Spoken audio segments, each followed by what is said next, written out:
Hi, everyone. Welcome to today's webinar. If you don't mind, while we're waiting for everyone to join, if you will put in the chat where you're joining us from, introduce yourself, and maybe tell us who you work for, that'd be great. Thanks.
We're going to wait just another minute or so.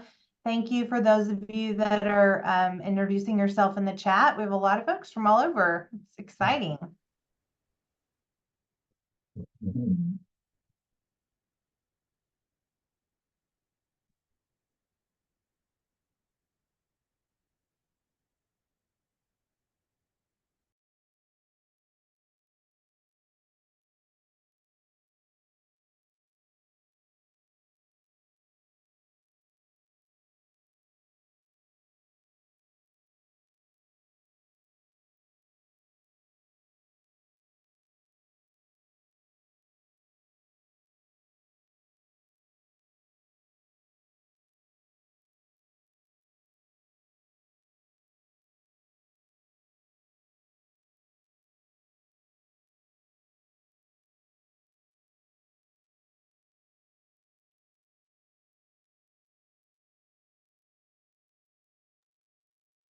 All right, we're going to go ahead and get started.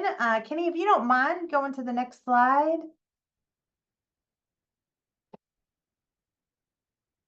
We want to welcome everyone to our webinar today. My name is Lacey Hensley, and I'm the director of the Institute for Coordinated Community Response. And joining me today is Maya Pridgeon, our ICCR program manager. If you want to give everyone a wave, Maya. So thanks for being here. Before we officially begin today's webinar, I want to give you a little information about ICCR and who we are. We are a program of the Conference on Crimes Against Women. We began in 2018. We were created as a program to work alongside rural communities and helping them to address their collaborative and systemic responses to domestic violence. We do receive funding through the Office of Violence Against Women, Office of Violence Against Women. And so any of the information that is presented today is not a reflection of the opinions or findings or recommendations expressed in the presentation today by the Office of Violence Against Women or the U.S. Department of Justice. So one of our core values through ICCR is to bring cutting edge training to rural communities at either low to no cost. And so today we are super excited to officially launch our latest roll call series on sexual assault investigations. We have 4 other roll call series trainings that we have launched previously, and you'll get more information about those at the end of today's presentation. Hopefully you've seen those and have utilized those in your own departments or for your own training needs. But today we're here to talk about the sexual assault investigations roll call training. So Kenny, if you can go advance one more, that'd be great. So why sexual assault? And really, honestly, it's long overdue. It's so important. It happens so much, unfortunately, in the U.S. today. And there really is a nuanced response for law enforcement that is best practice when it comes to serving survivors and holding offenders accountable. And that's what we're really here today, is to provide that training to you that you can take to your department or you can use for your own training edification as you try to serve survivors of sexual assault. We know that 1 out of 6 American women have been the victim of an attempted or completed rape in her lifetime. So you know someone and that has been impacted by this crime. And we also know that in rural communities, oftentimes maybe this crime is not reported quite a bit. And so you may be a patrol officer that gets 1 sexual assault call every 6 months to a year. And so how do you hone those skills on trying to respond appropriately when you don't get a lot of opportunities to learn more about that and learn how to hone those skills? So that's what we're here to help you with today. So we are going to watch a promo of the overall training series, and then we'll come back to it.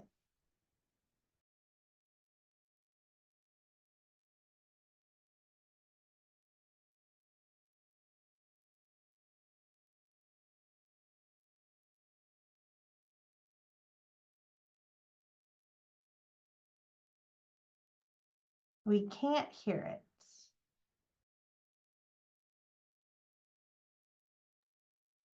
I may have to unmute my speaker to do that. Let's try it again. People lie about these things all the time. There's a motive, there's a reason, they're trying to gain something, and it really just, sex assaults just don't happen that often. That is completely, we know, 100% not true. There are all sorts of reasons why somebody might not want to share something with their family or people they trust, let alone someone in a power dynamic role, maybe of a gender that they don't trust, or maybe their relationship with those dynamics. Arriving at a location and already being aware that this call is in response to a sexual assault, your first interaction involves recognizing the signs and symptoms of trauma. There is no right way to behave following a traumatic event. They may minimize what happened to them, self-blame, describe events out of chronological order, or seem fixated on a minor detail. They may laugh or seem emotionless. So you learn in the academy basic report writing, the who, what, when, where, why. But I think with sexual assaults, you need to be more detailed than maybe you would in a vehicle burglary report. Make sure that you're not making a sexual assault sound consensual by the wording that you use.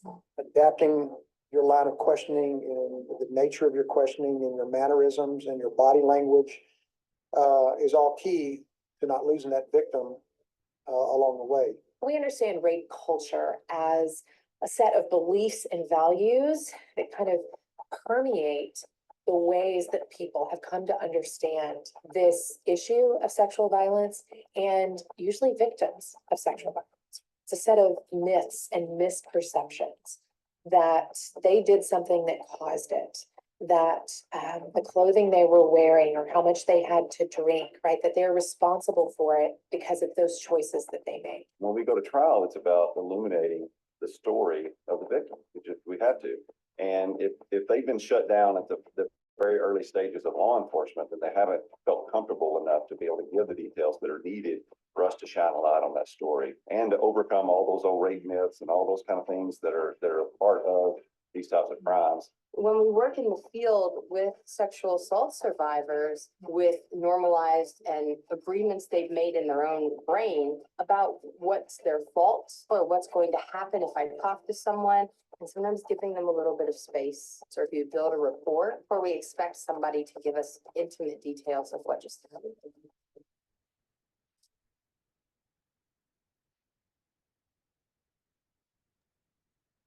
All right, thank you for that. So that's just the very beginning of what we're going to talk about today. And right now, I'd like to thank and welcome Kenny Smith and Kristen Daly. Kenny and Kristen have both been longtime friends of the Conference on Crimes Against Women, have both presented at this last year's conference and conferences prior to that. And so it was just natural for ICCR to ask them to join us on this important topic and to come and bring their expertise to the table. So we're going to hand it over to you, Kenny and Kristen. Thank you. Thank you so much, Lacey and Maya. I'm Kristen Daly. I'm co-founder of K Training and Consulting. We specialize in trauma-informed and survivor-centric response to sexual violence, and we consult with law enforcement agencies and organizations on how to implement best practices. I'm also a credentialed victim advocate, a longtime crisis response counselor. I've spent 17 years in police policy and training, and I'm currently the executive director of an organization called New Blue. I'm also a national trainer on sexual violence prevention and response, a peer reviewer for OJP, and the chair of the Peace Corps Sexual Assault Advisory Council, which is a group of national experts that have advised the Peace Corps on how to respond to sexual violence crises. And I'll turn it over to Kenny to introduce himself. Hey guys, thank you. I am not nearly as cool as Kristen, but I've got a background in law enforcement, about 24 years total in law enforcement, everything from working in corrections, patrol, being in supervisory role, administration, CID, you name it. I've kind of done a little bit of everything when it comes to the field of law enforcement. I'm also the co-founder here at K Training and Consulting, and I also am full-time with the Arkansas Coalition Against Sexual Assault as their law enforcement training director. And welcome, you guys. We're so glad that you all are here with us, and we're going to share just a little bit about the roll call training series today and some information about each of these different segments. Before we do, though, we want to kind of have some fun, and so we're going to make this presentation interactive as much as we can. And so if you would like to get involved using your smartphone, if you will text Kenny Smith 324 to that number that's on your screen, 22333, that should get you into our interactive experience for today. Once you send that text, you should receive a text back that says that you were in. If it sends you a link or anything like that, you do not have to click the link. Just once you get the text message back, you should be able to start using it once we put questions up on the screen. While you're doing that, I'll also just share with you that we are not collecting any information. We won't be able to see any phone numbers, any names, anything like that. We don't see any of those things, as well as we do not sell any of your information to, like, I don't know, say car warranty commercials or anything like that. So we won't be collecting any data from you for today's experience. All right, give everybody just a second longer. I know sometimes it takes a little bit to get into it. So you should be texting Kenny Smith 324 to that number 22333, and you should receive a text message back that you are in. All right, we're going to move on. Hopefully you guys are all in. So we're going to test it. The first question, and I'll put the poll up on the screen here in just a second, but just so you can see the question, we're going to just test to make sure that this is working correctly for today. So the test question is this: is pineapple on pizza acceptable? Always love seeing the results of this one. So if you want to text in, that should have cleared. For some reason, it did not. Let me go back to it. There we go.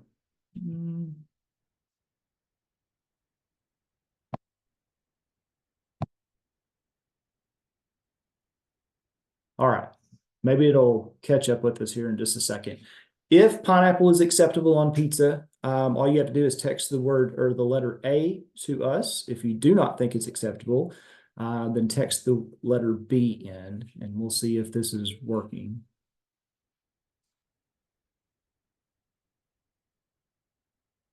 Kristen, you witnessed, I cleared the poll before we started, so. I guess we're outed on who likes pineapple on pizza and who doesn't. I guess so. For some reason, this poll, we tested this on our tech run, and I cleared it, and it did not clear for some reason. All right, well, we'll just move on. Hopefully the next poll question, no one's answered yet, so we'll test that one out. But in case you're wondering, pineapple is acceptable on pizza. That's the official results. I know that that's not what the screen showed, but Kristen and I are hosting, and we both agree pineapple is acceptable. I'll turn it back over to you, Kristen. Exactly. So we're just going to take a quick moment to talk about rape culture. Rape culture is a sociological concept that describes an environment in which rape and sexual violence are normalized and excused in media and pop culture. It's perpetuated through attitudes, behaviors, and beliefs that trivialize, tolerate, or even condone sexual assault and abuse. That's kind of the standard definition. And now we'd like to open it up to all of you to start a conversation about where you think you can find rape culture in our society. And if you can just use that same polling mechanism that Kenny just walked you through and type in just a quick couple of words on where you believe you can find rape culture in our society.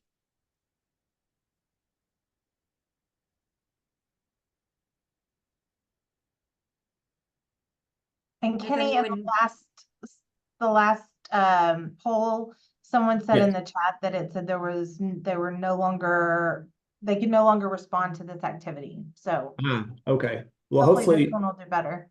yeah, if not, we'll just open it up for conversation, but sometimes this app it's great in presentations, but not necessarily always on webinars,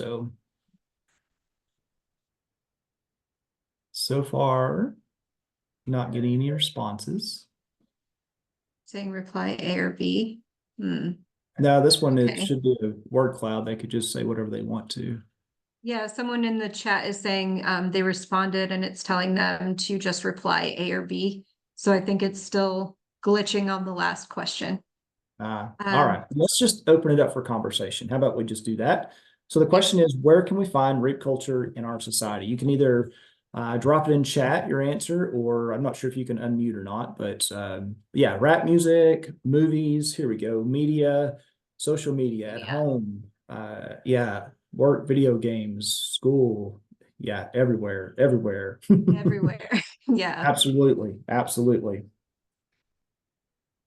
Music in general, wouldn't say just rap. Politics, oh, that's a good one. Yeah. History, military, everywhere.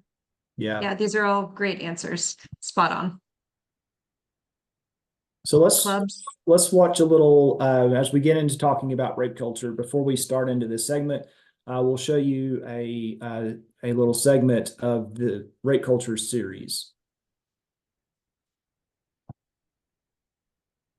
If this will work for me. When we talk about implicit bias, it isn't that we set out to make some assumption against somebody, but in the world we're taught this thing goes with this, peanut butter goes with jelly. And when we work in the field with sexual assault survivors, what we're gonna battle.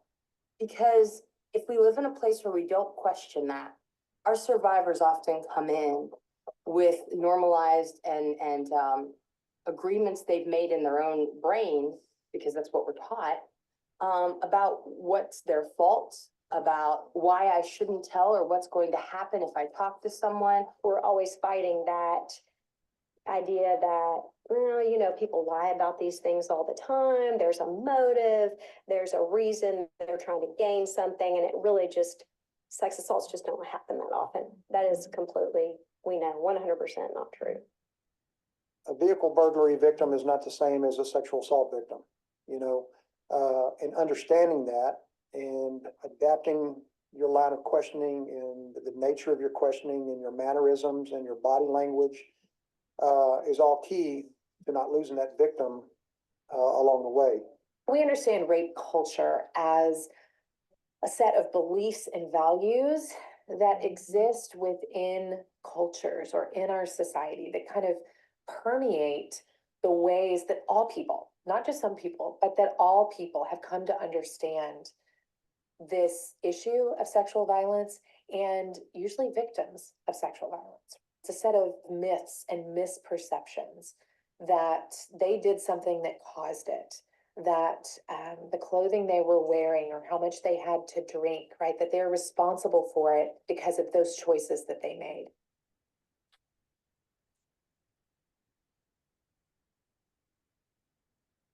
So when we're talking about rape culture, we're talking about a lot of different pieces within kind of the fabric of our society. And everyone who chimed in the chat and said everywhere is exactly right.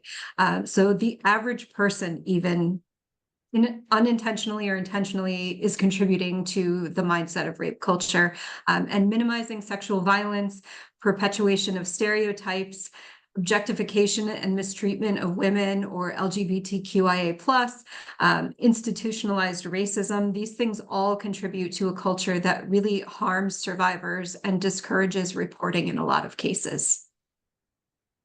Yeah, and so does self-blame. Self-blame is pervasive. It's reinforced by our traditional interview and interrogation techniques, if you will.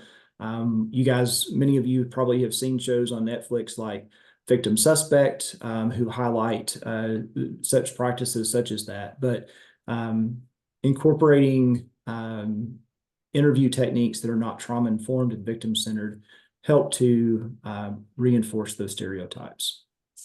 Yeah, absolutely. And I'm sure a lot of you listening here today are involved in victim advocacy work.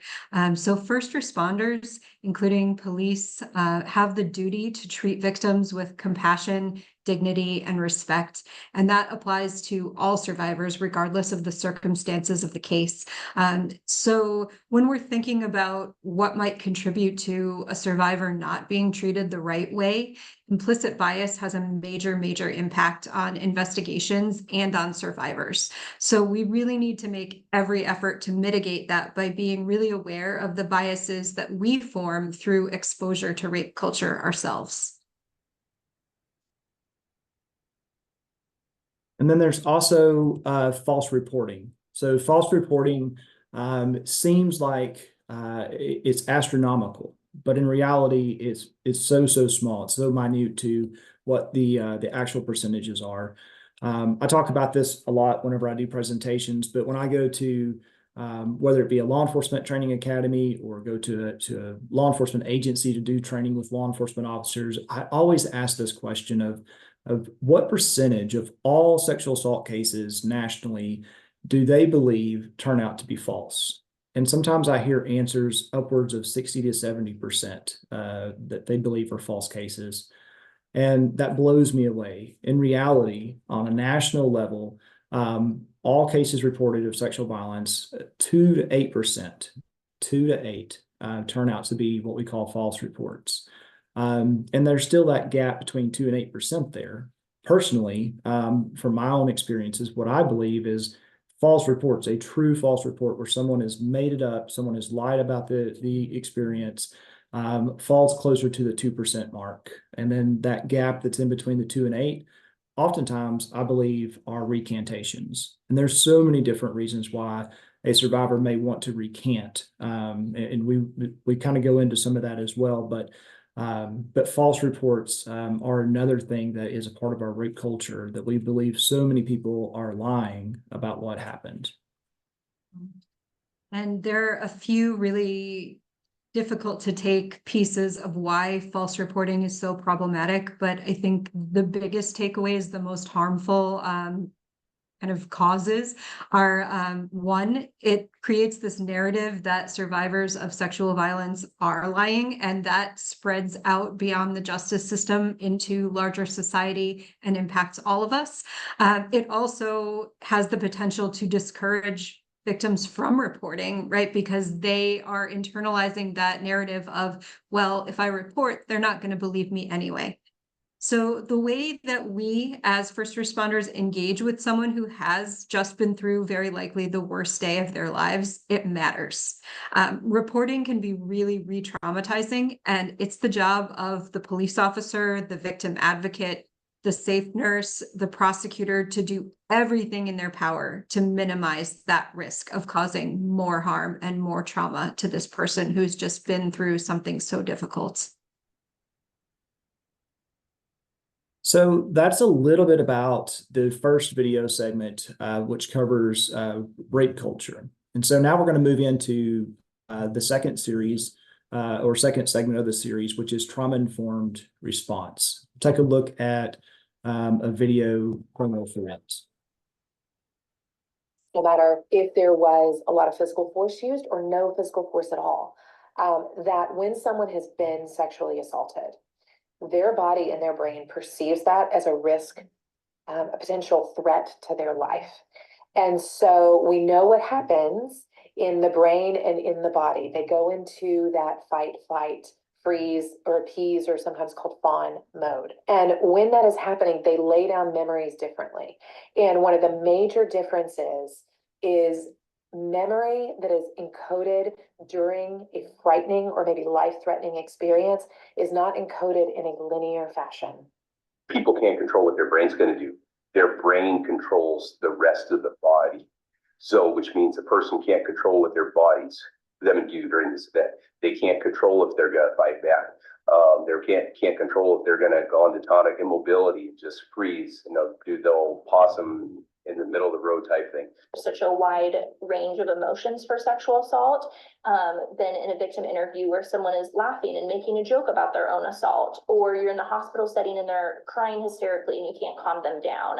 And then when you hear reactions of freezing, of trying to make a joke, of trying to just avoid the room or make the situation light.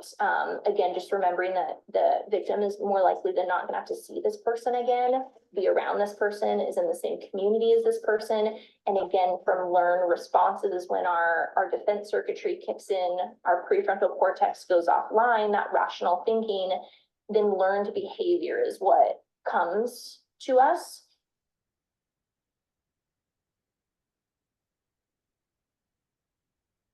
So our next question is, on a scale of 1 to 5, where does your local law enforcement agency rank on best practices for sexual violence cases?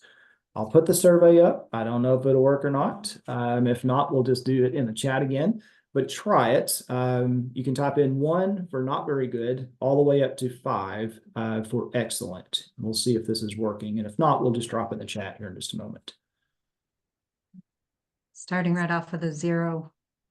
Yeah. 3, 5. That's great. Oh, well, you're seeing, I'm not even seeing that on my screen, so I don't even know what's happening. Oh, I'm seeing it in the chat. Oh, in the chat. Okay. Yeah. Okay. I got you. Yeah. Yeah.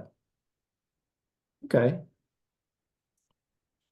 Penny, before we move on, someone had asked in the chat if you had a source for the percentage of false reports. Said, I agree with you, but based on their experience, but wanted to know if you had a source for that. Yeah, as far as the 2 to 8%. Yes, I believe so. Yeah, so several different places I have found that. I found that on the DOJ website. I've also found that on RAIN. Trying to think of a couple of others off the top of my head, but for sure, RAIN and DOJ both have those stats listed. Yeah, I want to say it's from the DOJ Crime Victims Survey, roughly around 2019.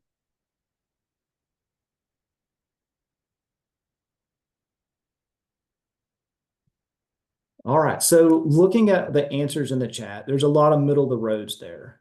So if nothing else, I think we could all agree that we definitely have some room for improvement for sure with our law enforcement agencies when it comes to sexual assault response. And I think when Kenny and I speak with law enforcement, if there's one thing we want them to take away from thinking about this issue, it's that we need to move away from this picture in our heads of the perfect victim, because people who have experienced sexual violence react in a really wide spectrum of ways. And to get fixated on this idea of this is how this person should behave really brings bias into the case almost off the bat. Yeah.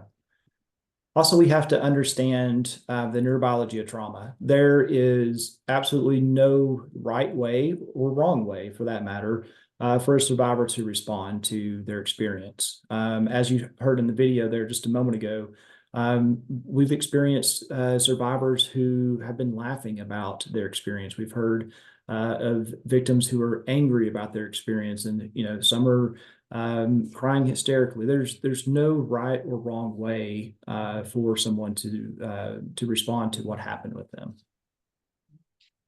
And thinking about that spectrum of how someone might behave or respond, we're talking about responses like fight, flight, freeze, or fawn.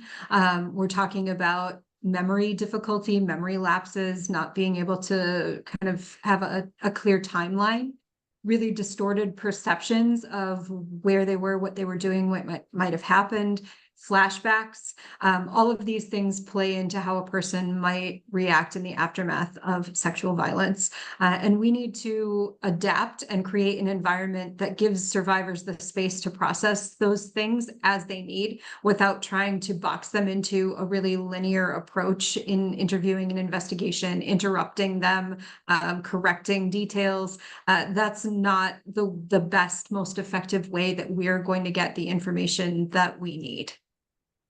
Yeah, absolutely. So let me ask this. What would be some ways that we could, as law enforcement officers, that we could tear down that power dynamic between ourselves and the survivor? What are some things that we might be able to do? If you want to drop it in the chat.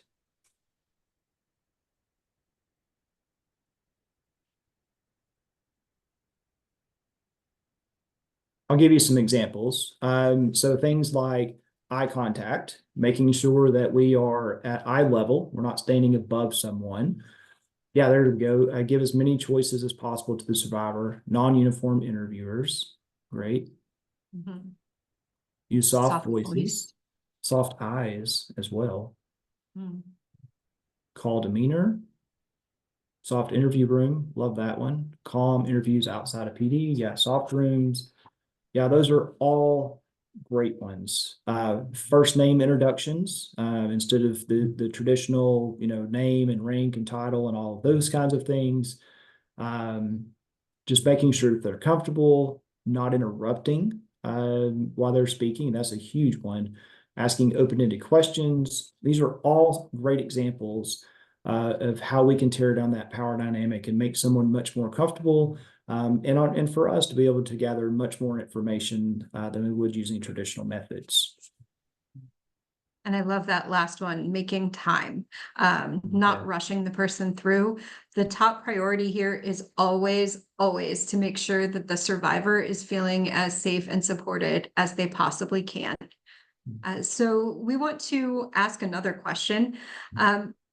How do we become more trauma informed when a survivor can't describe the perpetrator's face, but she can remember his shoes, say, in detail? When we're thinking about a situation where the survivor can pinpoint specific details, but not necessarily the events of what happened, what does that mean for how we approach our work? And you can drop that in the chat or come off mic if that's possible. Any detail is a good detail. Exactly. Open-ended questions. Asking them what they remember. Mm-hmm.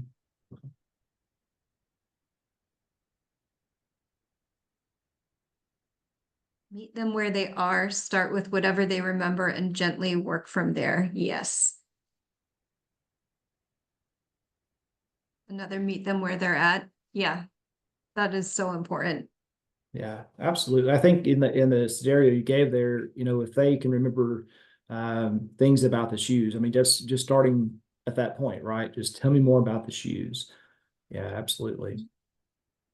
Meet them where they're at. Great answers. Realizing the victim is trying to survive. One victim remembers looking at the stars because she was placed on her back. Yeah, absolutely. Yeah, those are great answers. Hey, Kristen, Kenny, we do have a question in the chat. Would now be an okay time? Sure. Sure. Okay. So it says, do you have any suggestions for how to talk with prosecutors' offices about how to support survivors? What I see a lot of is prosecutors who believe they can't convince a jury to set aside their beliefs about rape myths. So regardless of a case's strength, they opt not to prosecute sexual assault cases. Well, for starters, I would show them this series, this roll call series. Let's invite them to come watch this training with you. That would be a great first step, I believe. But in reality, I mean, things like this training series is so important. We're going to have a call of action here at the end that we talk about how to implement this in your profession. But going beyond things like this roll call series, just having those conversations with them. We had a conversation kind of similar to this on Friday at another webinar. And my answer to them was this: speak with the survivors themselves. They're the most important voice for any of us, whether it be law enforcement, whether it be prosecutors, whether it be advocates or medical personnel. They're the most valuable voice for us to learn from. And so, finding a survivor who would be comfortable of having that conversation with a prosecutor, or inviting that prosecutor to also be a part of an MDT team that you guys may have, a SART team or some sort of multidisciplinary team that you guys have in place in your area. Getting them involved in something like that makes it easier to have those conversations and see and be able to contrast best practices versus traditional practices. Yeah, and I think that question is really valuable because prosecutors do have a huge amount of power in these cases. Kenny's exactly right. I think prosecutors may underestimate the power of a survivor's words and the impact that could potentially have on a jury. And I would also add that, a survivor's testimony is evidence. If the kind of barrier for a prosecutor is that they don't feel the case has enough evidence built, I would say the survivor's testimony can serve as your evidence. Yeah, and if this is an active case that they're working with, the prosecutor may not have even talked about or being considered having an impact statement, a victim impact statement. But if you're the advocate working this case or a law enforcement officer working this case, having that prepared to give to the prosecutor, that hearing those words or seeing those words written down may be so impactful for the prosecutor that they utilize that in the trial as well. And so there's all sorts of different things that we could do, but basically just having the conversation of how important the survivor's voice really is.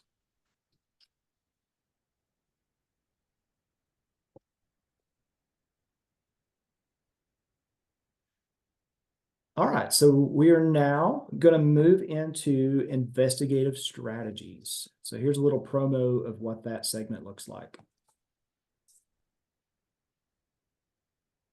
When we go to trial, it's about illuminating the story of the victim. We have to.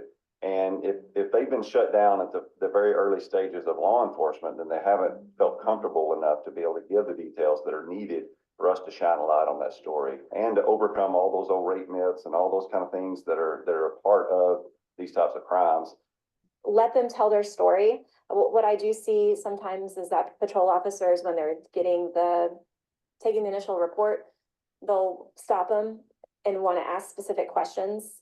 And it's important for the victim just to be able to tell their story from start to finish without the interruptions. And then you can go back and you can ask the specific questions that you need to ask. The victim doesn't feel heard. They don't feel seen. Maybe their voice is minimized. They don't feel listened to.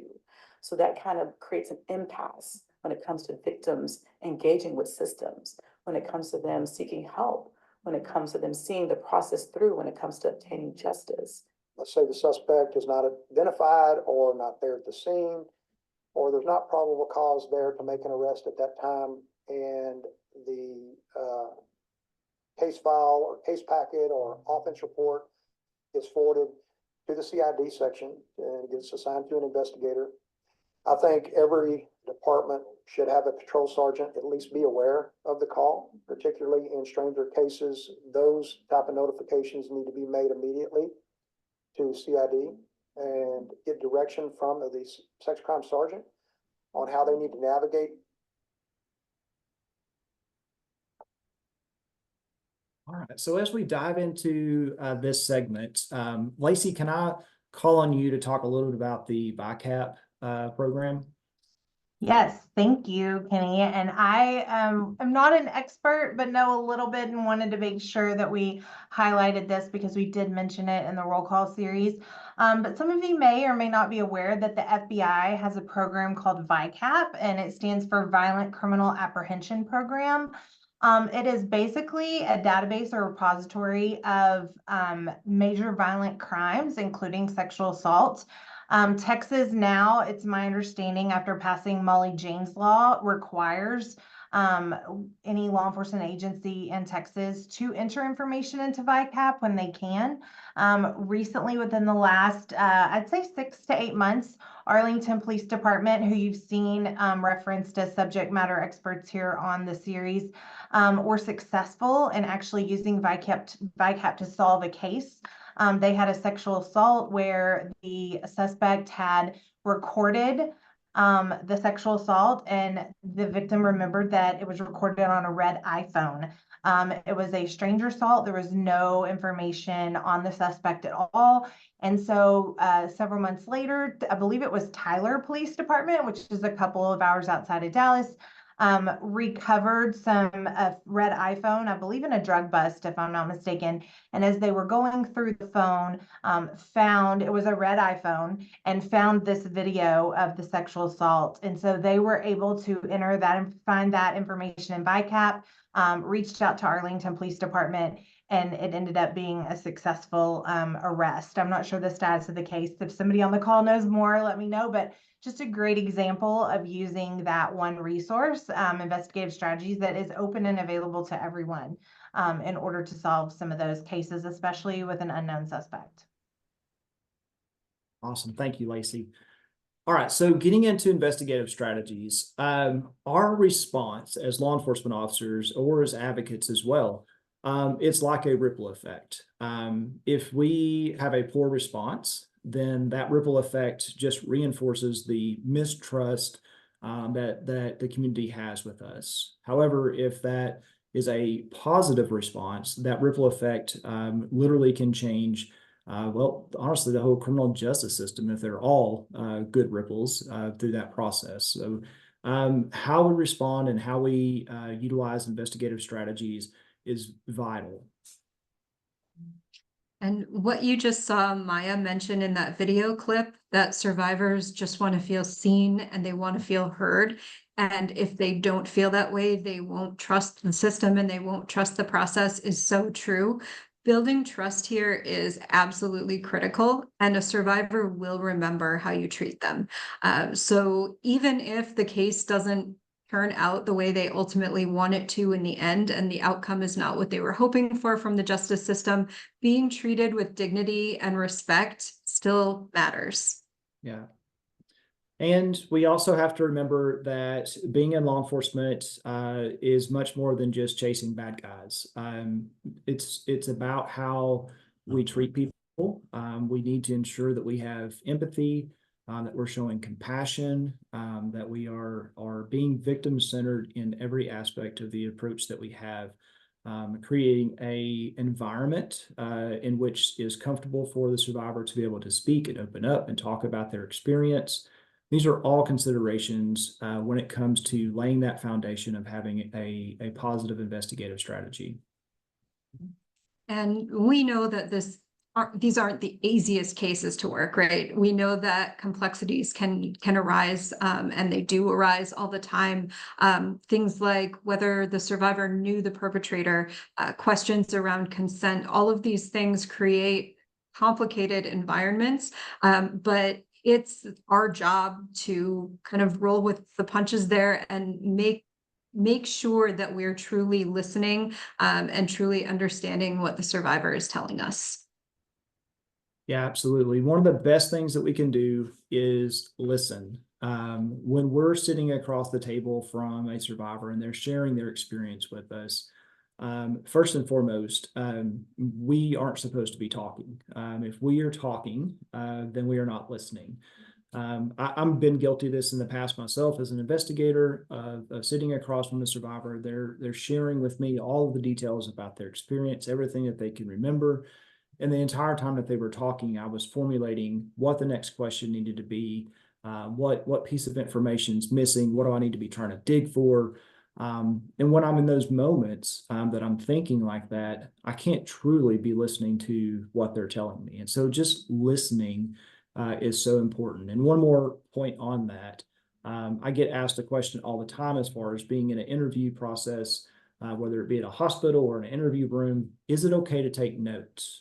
Because if our job is not to interrupt and not to be asking questions. We're just letting them talk as long as they want to talk. That may require us jotting down some notes so we can come back and visit a point or something to that nature. So is that okay? And the answer is yes. First, I'll point out the fact that we live in a technology world, and so most of these interviews are going to be video and audio recorded. And so you may not need to take notes. You may be able to go back when it's time and listen to it again. But if you need to take notes while you're in the room with them, I would just encourage you to make sure that you are still being engaged in the conversation. And so if you need to write something down, write it down, but then look back up, make eye contact, nod your head that you're still engaged in this conversation with them. You're not just keeping your head down writing the entire time.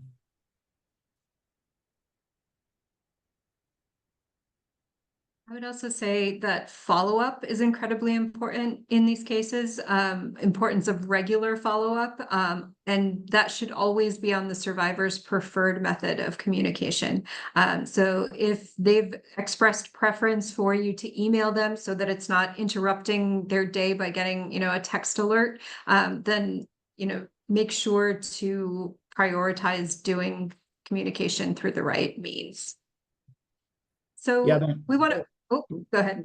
No, I was just going to make one more point real quickly.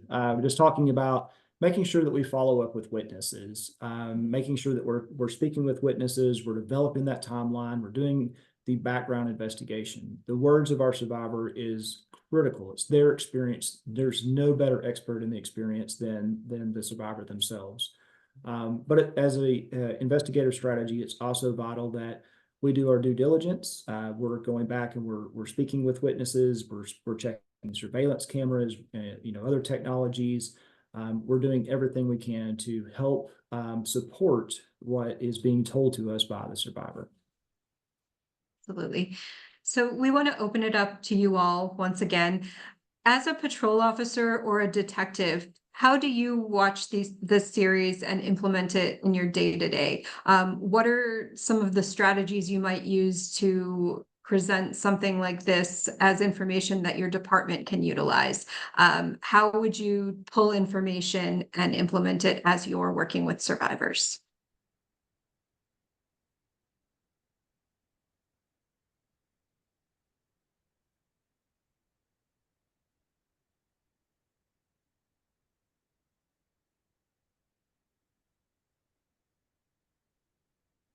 And I know that's a bit of a longer question, so I'm willing to give people room to type. I would just say, starting off with just what this series is even designed for as a roll call series. And some of you on this call may not know why it's called roll call series. And so this would be a great opportunity to kind of talk about that. But roll call is just another way of saying shift change. And so this video series, the 6-part series, on average, the segments are 15 minutes or less. And so it's just bite-sized pieces of information, bite-sized pieces of training that an agency can, at shift change, where 2 shifts are exchanging information, getting the things that they need to know to move forward in their evening or their day.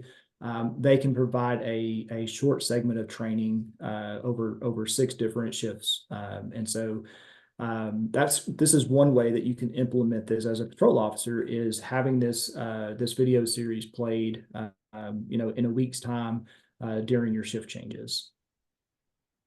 And Jennifer says, we have a weekly meeting in our investigative division to share case updates or do quick training. That would be a fantastic place for this. Yeah.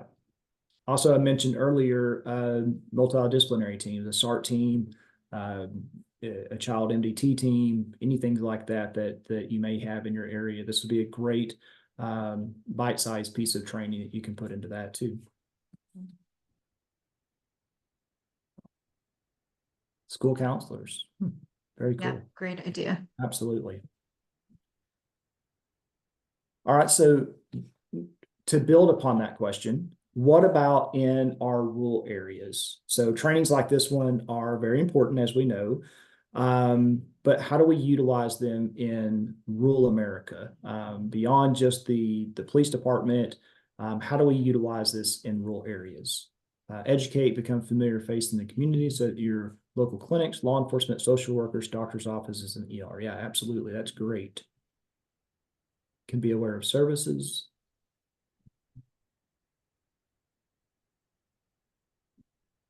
Well, the good news is whether you live in a metro area or you live in rural America, this training series could be utilized by everyone. And so someone just posted, not an officer, but I participate in weekly and monthly warden meetings where I can share information with them to pass on the officers on the units. Awesome.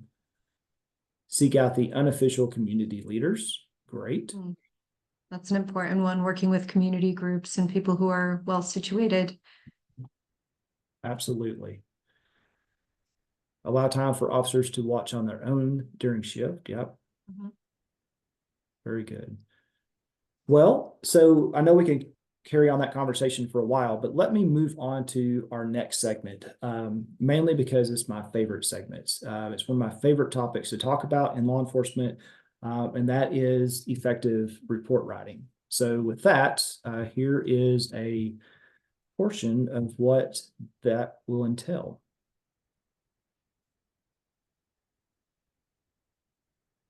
So you learn in the academy basic report writing, the who, what, when, where, why.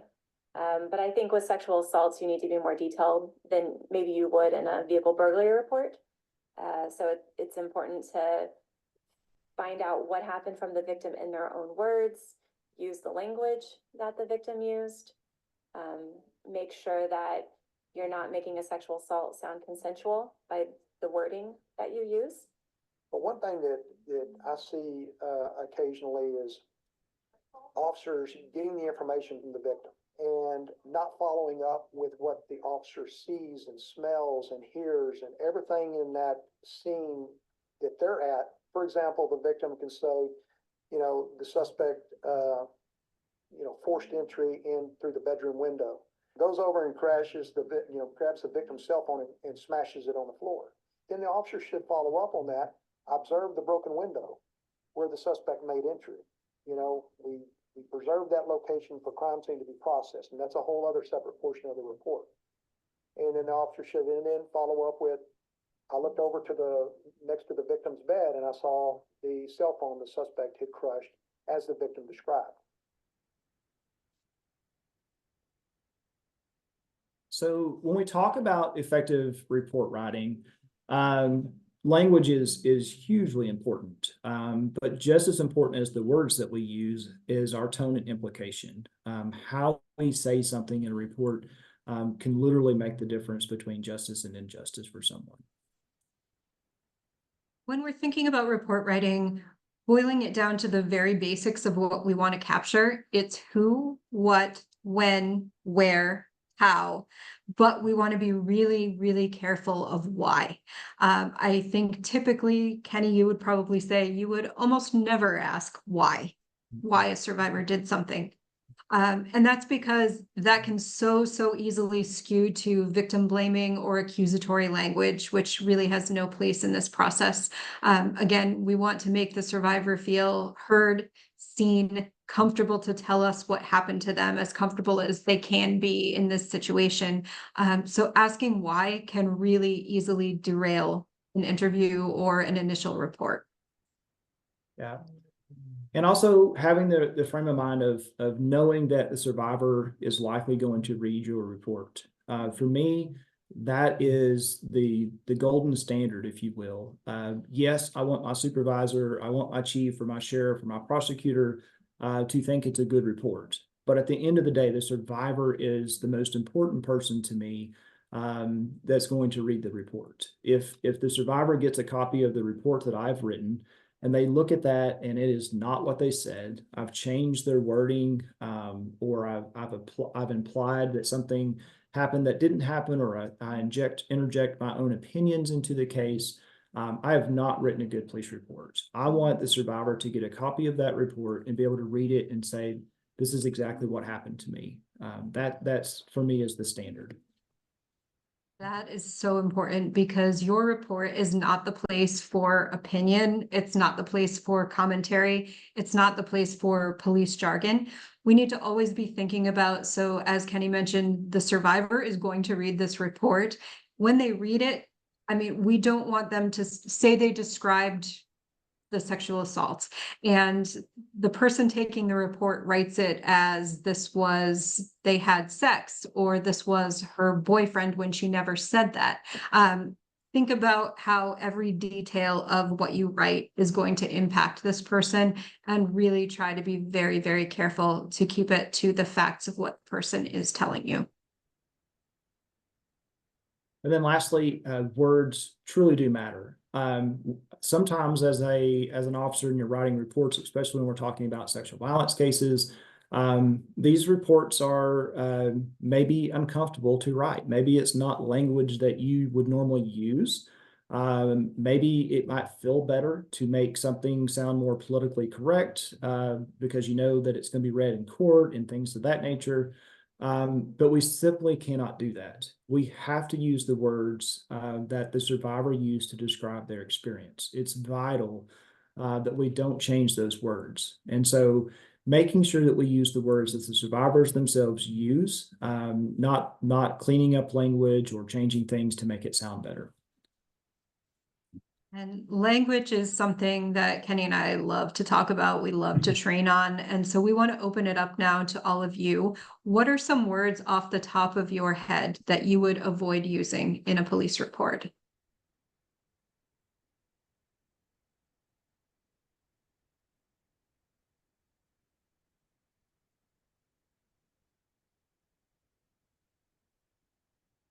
I'll start with the big one, alleged, right? Stay away from alleged. Yeah, there you go. It seemed, in other words.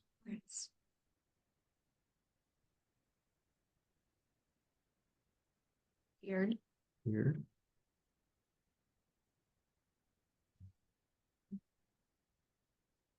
And again, thinking about consensual language, Language. claims, that's a good one. Yeah.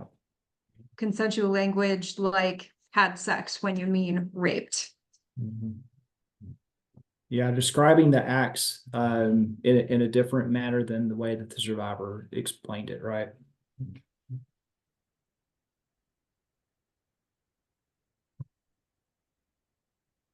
Yeah, so those are great ones. Acting crazy. Yeah, that's a good one. Good one. Yeah. So language is so important, and that's one that, like Kristen said, we are very passionate about. We talk a lot about language in our reporting.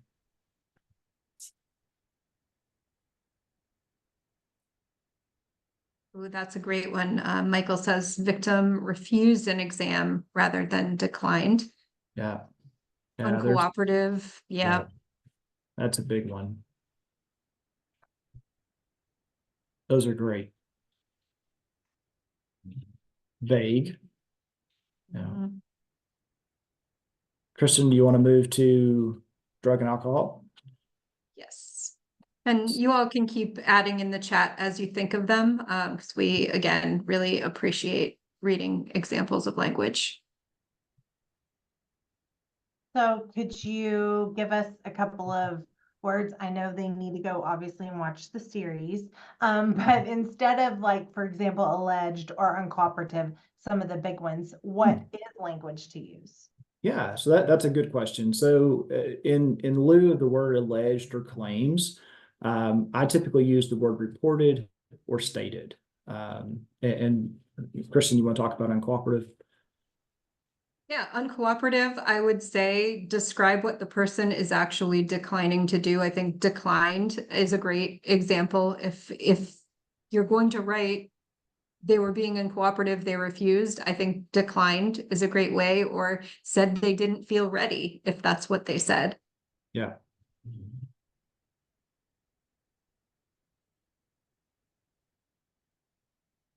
All right, so let's get into talking about drug and alcohol facilitated. Here is a preview of this segment. When you have an alcohol or drug facilitated sexual assault, as a society, we really shift the blame to the victim, and perpetrators and defense attorneys do that as well because that's their defense. But as a society, we do that as well. We even do that out loud. Why were they wearing that? They wouldn't have drank so much, that situation wouldn't have occurred. And that's something wrong with society. Everyone deserves to be able to go out and drink what they want to and not have to worry about being sexually assaulted. When you have impaired victims and impaired perpetrators, it's gonna make your case really, really tough to investigate. However, if you can backtrack and you can look at the person's condition, whether they're at a bar and there's a video camera or they're falling down, walking up to their house, you can use those things to show the impairment level, and that's what you're gonna have to do. First, you want to make sure that the victim doesn't need any medical attention because they could be having some negative effects from the drug or alcohol use. Sometimes people could be overdosed by something that's given to them that they didn't know about. So that's, of course, number one priority. But find out where they were at, who they were with, because these are going to be your witnesses that are going to tell you how intoxicated this person was.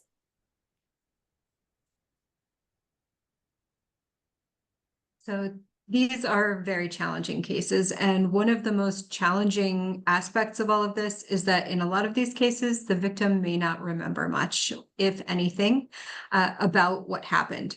So in those cases, we need to put ourselves in their position. They're having a normal night out, then they potentially lose all sense of time. They wake up without their clothes or they wake up injured. They know something happened to them, but they're unable to begin to piece it together. That's a really terrifying feeling. And that's why support services are so critical in drug and alcohol facilitated cases. Yeah, and then oftentimes in these cases, they may not remember, as you said, they may not remember a lot of details. And so piecing together a timeline can be very challenging.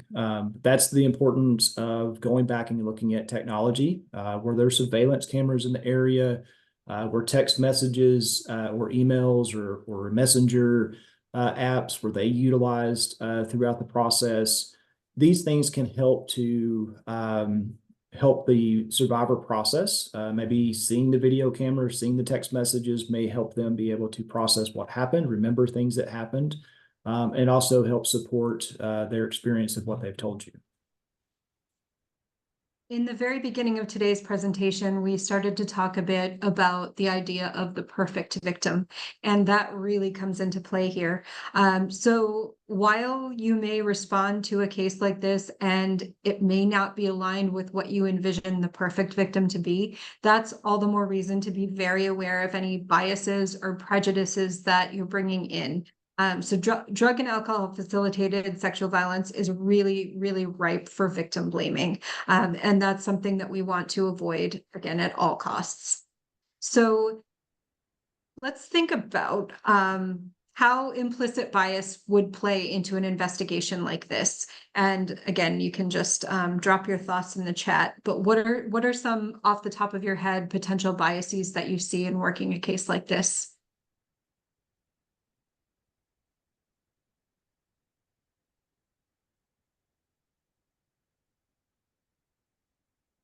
Definitely one of the things I see a lot, and it goes back to the whole concept of rape culture as well, is they were both drinking, so this, you get what you get, this is what happens, that kind of thing. Yeah, exactly. Yeah, it's their fault, they drank too much. Exactly. Or questions like, well, why were you at that party? Why did you go upstairs with this person? Shouldn't have been left with that person. Yes. Maybe they consented and didn't remember. Yeah, that's a good one. Waste of time. They initiated. Yeah. Yeah. How do you even know what happened?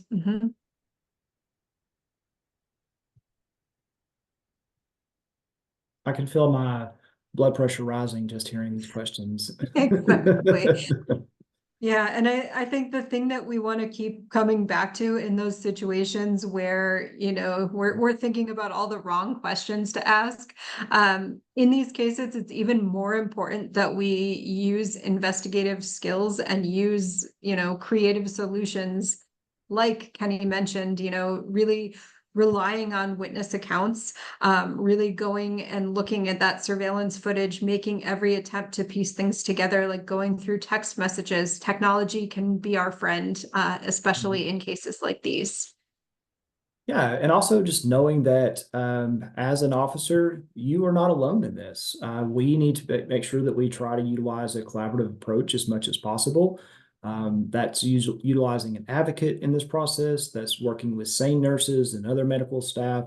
We do not have to work alone when it comes to working these very challenging, difficult cases. Utilize that collaborative approach.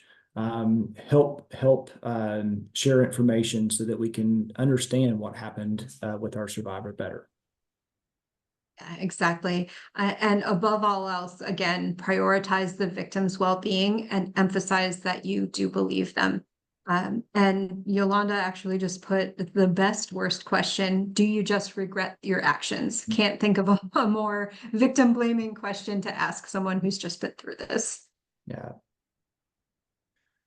All right, so that gets us through 6 or 5. I'm sorry, we've got one more, and that one is our SANE and advocacy collaboration. So let's take a look at what that segment looks like.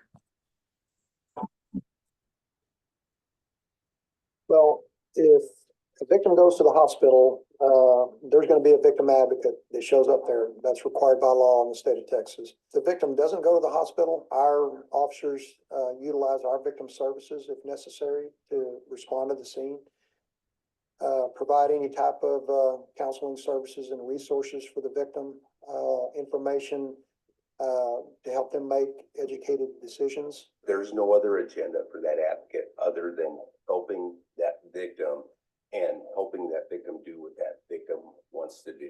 Advocates are letting that person heal.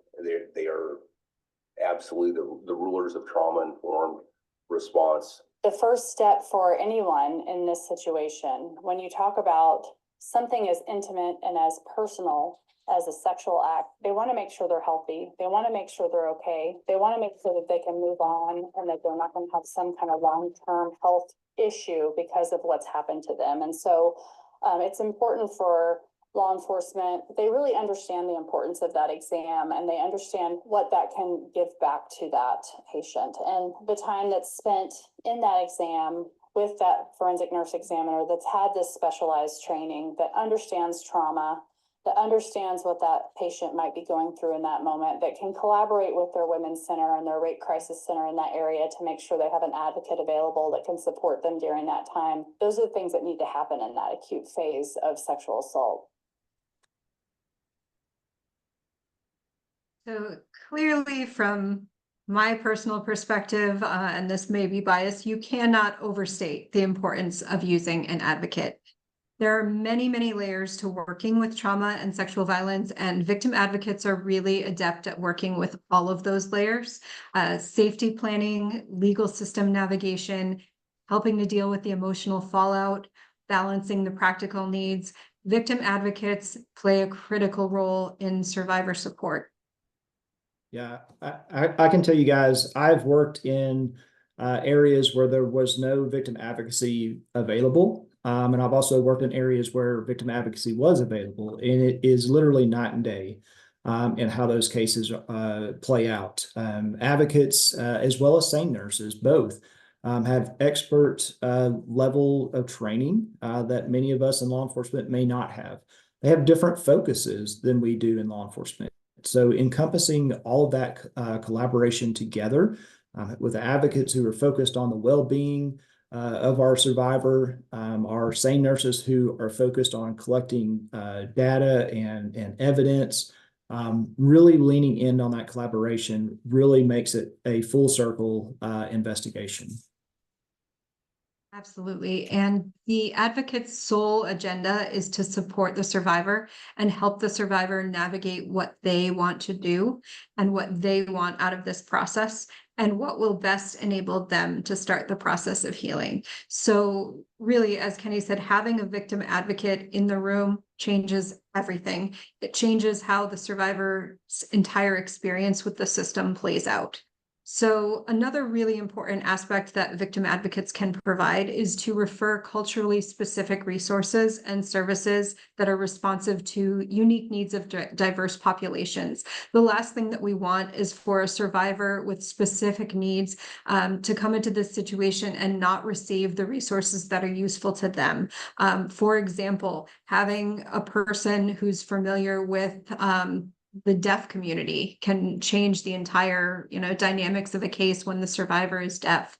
Having a translator, providing very specific basic services for after the survivor is done with the report and needs some help, potentially finding housing or potentially finding, a place to, say, repair their car because they need to get out of a particular situation. These are really practical items that may not always be provided, and a victim advocate can help navigate all of that.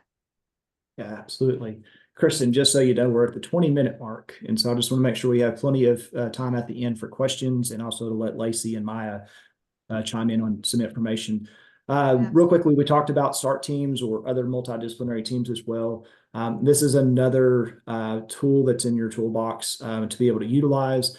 Many START teams, many of the MDT teams also do case review and things to that nature that could also be very beneficial in that collaborative effort.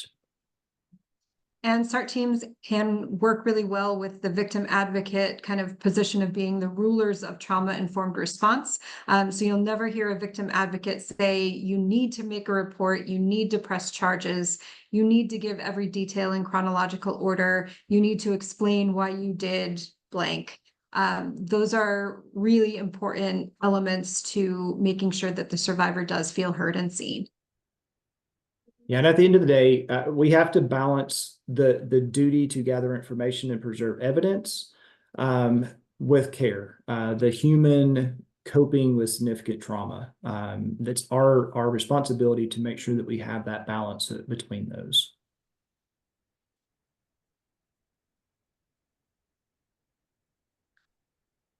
So I'm going to skip over to our last question, if that's okay, just so for sake of time. And this question, as an advocate in your community, how do you go out and use this series with law enforcement?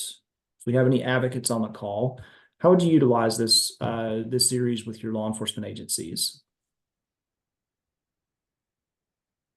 While we're waiting for that, I'm going to read an answer that's on the screen as a part of our last conversation there. As a new prosecutor, the advocates provided me with quite an education on how to relate to victims. God bless advocates. Absolutely.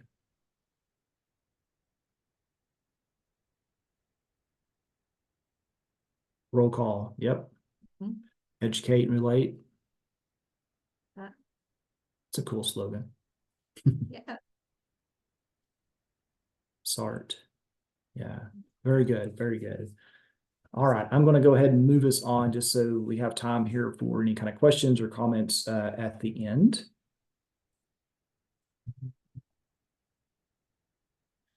So with that, before we get to our call of action, we will open up the floor for any kind of questions or comments or anything like that that any of you may have.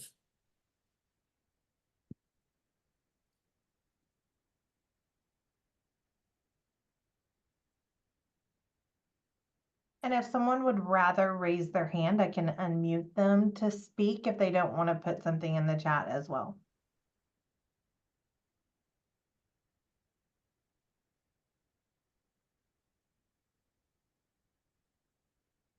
Okay, it looks like Kelsey raised her hand. I'm going to let her speak. Okay. Okay, Kelsey, go ahead. Thank you so much, because I did not want to type all of that. So I do roll calls. That's why I said roll call in the chat. My fear, I suppose, when talking to law enforcement is I work at an agency called Safe Passage. Oh boy, here comes Safe Passage again, wanting to preach to me about some trauma. how can I make sure that I am giving the information that they need to hear in a way that they are going to listen? And I'm going to a police department at our campus next week to talk about strangulation, not necessarily in regards to sexual assault, but obviously that happens. How can I make sure that they're listening to me, I guess? Well, I think the first step is to make it a really practical reason for why they should care. And the most basic practical reason that I can think of is this information helps you to do your job better. And it also makes it easier to do your job. Beyond that, I think one really important aspect of teaching police about trauma is to get them to connect with the issue on a personal level. So policing is a really difficult job. Police experience a lot of trauma and vicarious trauma. And I think when they're able to relate that to some of the trauma reactions that they're seeing in survivors, it makes them much more understanding of that. So through And your I'm sure Kenny has plenty to add. Yeah, Where yeah. it was give a story, and that's where I was going to start. Yes, Yeah. definitely.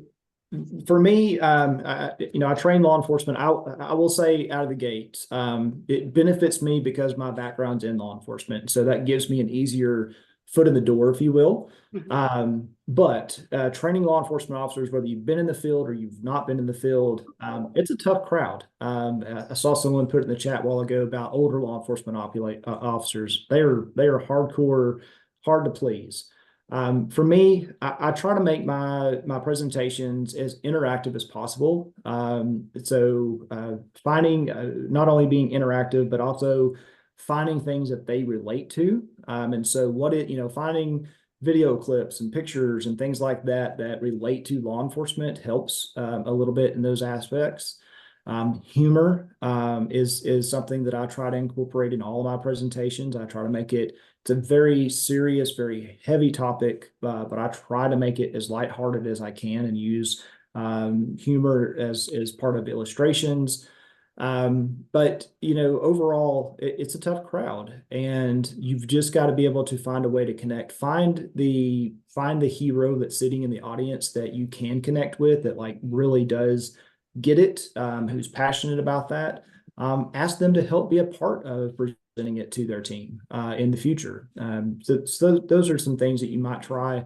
A couple of people have put on here ride-alongs. Absolutely. Just building that rapport with the agency instead of just coming in and that's the only time they ever see you is just, for a training or for information.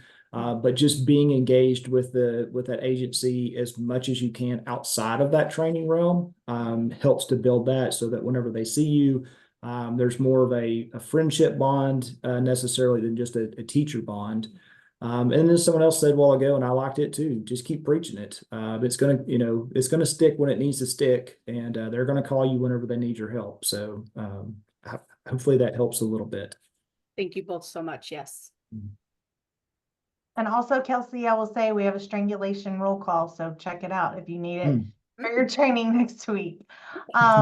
Kenny, I'm gonna ask you to address this one in the Q&A. It says, has this been piloted with a small group of patrol for their reactions? I'm concerned that this may read more as a documentary or lecture style material rather than speaking to the officers directly. Yeah, no, I think so. When you're sitting in that roll call environment, if you will, that shift change environment, you're very much in your element. You're coming on shift, so you're focused on you're kind of that law enforcement frame of mind. I've seen all 6 parts of the series. All 6 parts are very focused on practical ways that law enforcement can respond, gather information, utilize the pieces of information that are in this. I think it's personally and professionally, I think it's very well put together. It's not overboard. It's not something that's going to bore them and send them off in la la land. It's just enough information for them to be able to capture it and be like, okay, that makes sense, and be able to move on. Does that kind of help answer that? I think so, yes. Yeah. Okay. Kristen, if you have anything to add to, that'd be great. think that's actually a perfect response. Again, we've viewed the series. We worked closely with Lacey and Maya and John, who produced the video, to make sure that everything was something that we'd feel comfortable putting out there and being on board with. And I think it is really practical and applicable. All I would right. say it just real quickly, and I know this might be counterintuitive because it starts this way in the series, but one thing, if you're new in this field and you're going in to start training law enforcement, rape culture is so hugely important. It encompasses everything else that the series talks about. It has an element of that because it's so prevalent in our society. But I'll also say that rape culture is one of the hardest topics to speak with law enforcement about, for them to wrap and accept, I guess. And so maybe trying to find something that is, I don't want to say, I hate to get into the weeds of like catering to an agency and like what's something that's important to them and what are they interested in and things like that. But if you're new and you're trying to build that rapport, I would just say starting with rape culture might be a really challenging one to start with. And so if you have an ability to show this series, you might even mix that up. You may do report writing first and then come back to that one. You don't necessarily have to play it in the order that it's in. And Lacey and Maya, please tell me if I'm incorrect there. No, I think that's great. I agree. I actually am a former law enforcement based advocate and community-based advocate as well. And I feel like if I walked in, even being part of the department and having the relationships I had built and started with rape culture, it's kind of like that glazed over look maybe. So I agree. I'd really start with probably investigative strategies or report writing. And it's unfortunate that we have to do that, but to get kind of the hook for them to maybe pay attention initially. So. Yeah. Anybody else have any questions? I had seen that you included a picture, which if you have not seen Victim Suspect, I know you mentioned it, Kenny, and it was a really great documentary. I'm just curious, like after watching that, I would be scared to death to report anything, especially if I had any kind of drug or alcohol, any drugs or alcohol in my system at all. So how do we overcome something like that? Like, how do you overcome that? It's training and having this conversation. That's the only way we change it. I'll tell you, the one thing that Victim Suspect and the Roll Call series have in common is I can only stomach about 15 minutes of Victim Suspect at a time. So that's it just really it's very infuriating to watch that. But in reality, that's the only way we change it is we have to change our training practices. We have to be able to have this conversation to understand the importance of training and the type of training that we're putting out there. Law enforcement training has been around for as long as law enforcement's been around. However, over time, technology has changed. Science, we're catching up to science, and so like we have to be able to grow with that as well. And I think that we're coming to a place, I hope at least, that we're coming to a place in society that our law enforcement is becoming less militaristic and much more community oriented. And as we make that change over to a more community oriented policing model, that requires a different approach to how we've done things in the past. And so I'll use, for example, interview techniques, things like the Reed method, that I was taught on the Reed method when I first went into CID. And while there's some great things about the Reed method, there are also some faults in that as well that I've noticed. Learning more about trauma and the responses to trauma from a survivor, a lot of the things that we were taught in the Reed method is someone being deceitful or lying to us, are also very much real symptoms and signs that someone is dealing with some sort of traumatic experience. And so where do those lines, kind of butt up together at? And so for me, always continuing training, always progressing in our training, finding new information, finding new ways to do things, and continuing this conversation.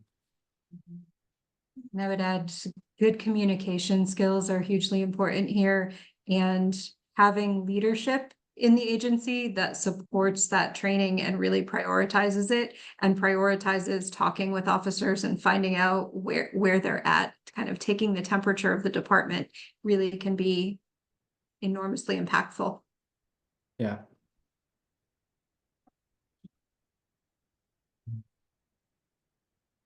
All right, any other last minute questions?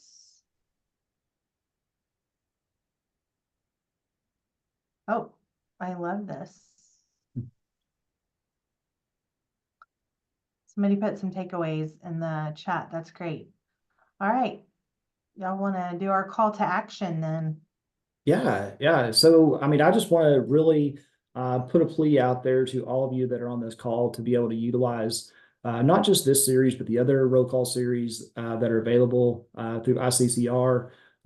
They're free for you guys to be able to utilize, which is an enormous opportunity for you guys to be able to use that within your own agencies. Law enforcement, use it for what it's made for during roll calls, between shift changes.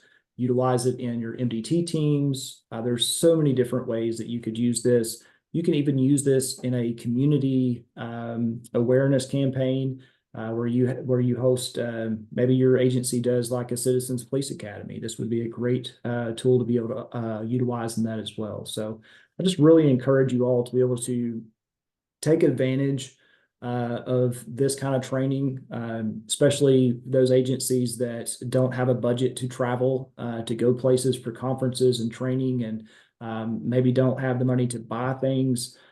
This is a free way to be able to utilize it anywhere in the United States and beyond. And so we're super excited to be able to work with ICCR and put stuff like this out for everyone. Yes, we do ask that you register, but it just asks you a few simple questions. It just takes about 30 seconds to register, and then you'll get a login. You'll get your login information that you will then use to log in to access all of the training. And that's just an opportunity for us to be able to see how far the reach is of the training, and that we can measure that for our benefit to kind of know where we're reaching throughout the US. So. And I'll just add, going back to what we were just talking about just a second ago, things like this is how we continue the conversation. Putting this information in front of law enforcement officers, in front of advocates, in front of medical personnel, in front of prosecutors. This is how that conversation gets started. Maybe it's a 15-minute clip, and then you have another 15 minutes of just conversation and discussion about what you just watched. So this is an important way and a valuable way to be able to have that conversation and move things forward. All right, you want to go to the next slide? And here are the other topics that we have for our roll call series. They are all set up the same. Each of these topics are about 5 to 6, 12 to 15 minutes videos. And so stalking investigations was our most recent one prior to the sexual assault investigations. And then our first one was strangulation investigations. And then, of course, determining predominant aggressor and self-defense, and then trauma-informed framework for working with victims. So all of these, I strongly encourage you, advocates, law enforcement, whoever, these are great for onboarding. If you would use these for some of your new staff and onboarding staff, I know obviously we have the academies that law enforcement need to go through, but some of this, it may have been a while since someone's gone through the academy, and these have all been produced within the last 3 to 4 years at the most. So these are still very relevant, and most of them still on the newer side, and we're going to continue to update them. They're all free. They're all available on the ICCR website. And then finally, we have some great news for those of you that are not aware. Historically, we have had only our one in-person training every year, and that's at our big conference in Dallas in May of each year. This year, we are doing a much smaller version, but we're going to be in person again in South Padre Island, Texas, September 30th and October 1st. It's a 2-day event, we're really going to be focusing on resort communities and some of the unique features that resort communities have when it comes to violence against women, and such as like South Padre. But then we're also going to have our standard stuff as well, as far as training on sexual assault, training on best practices with regards to multidisciplinary teams. We'll also have some rural sessions. And so if you have participated in the past with our virtual training, our rural virtual training, we are not hosting that this year. Instead, we're going to be in person at South Padre. So we strongly encourage you to come. It's very affordable and you can hang out on the beach for a couple days. And so we encourage you to check that out at the QR code there on the screen. All right. And then, do we have one more? Yep. Yeah, so thank you. If anybody has any additional questions, Kenny, Kristen, y'all want to put, oh, you have your website there, ktrainingconsulting.com. Sure they can reach you, email addresses and stuff available at the Yeah, website. you can scan that QR code that's on the screen. It'll take you to our website. Our contact information is on there as well. So yeah, reach out to us anytime. We would love to come to your agency if possible in your area, and put on training for law enforcement and for advocates, first responders of any sorts. We've got a whole wide range of different topics that we can talk about. So Yeah. Well, thank you so much. And thank you, Maya, too, for all of your help through all of this. We will, as soon as we end today's call, you will have a survey pop up. And so if you will take the survey, then your certificate will be generated. If you have any questions or need anything else, you can email us at info@instituteccr.org. I'll put that in the chat really quick. But thanks for coming today, and we hope you find a lot of great use out of our new roll call series. Thanks, guys. You.